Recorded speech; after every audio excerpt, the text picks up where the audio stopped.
Hi, this is my first custom card table that I'm doing. I'm taping down the sides of the table with packing tape. I saw that on a video.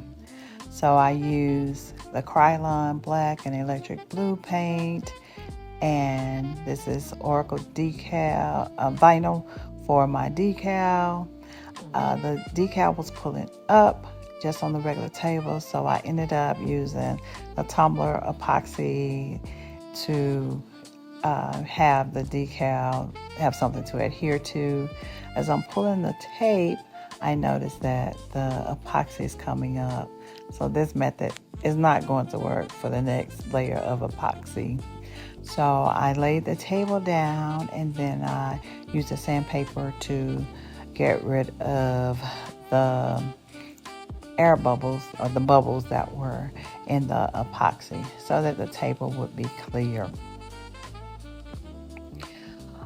So I decided to use tabletop epoxy for the next process because I wanted it to look like it was a table, and the tabletop epoxy is self-leveling, so I didn't have to worry about that.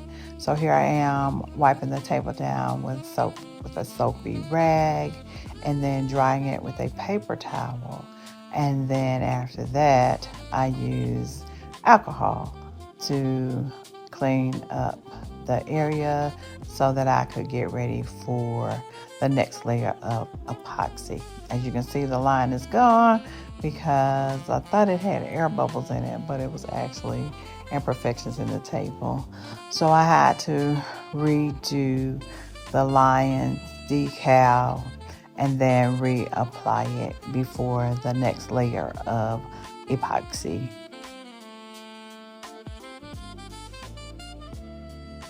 I'm cutting out the design here, and then I'm going to lay it down with the squeegee. Now that the lion is laid down, we are ready for the epoxy method. And this is my first time using tabletop epoxy, and it worked just like regular tumbler epoxy. So gave it a good flood coat. I used 24 ounces of epoxy for this particular table and had some left over. I also added the epoxy to the sides of the table, to the steel frame, so that I could ensure that the epoxy that was lifting on the first layer would not be lifting on the next layer. So I did epoxy all the way around the table, even on the sides where the metal is. And unfortunately, there were a lot of drips because the epoxy was dropping off on the drop cloth. But I fixed that with at the end when I had to sand the table.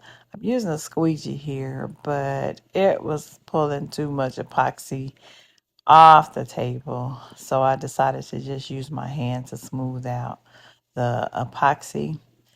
Then I followed up after I had gotten the epoxy good thick flood coat on the table. Then I used the heat gun to bust any air bubbles that were on the table that I could see. And I did get them all off. So after I did that process, I let the table sit for 24 hours. And then it was time to sand all of the drips off of the table. So I don't quite know how to combat that problem yet. But my first table turned out really nice. My client was happy about the table, and so was I. So I will be doing another table, probably for my husband, because he likes the Dallas Cowboys, and I'll go all out with the colors for that one.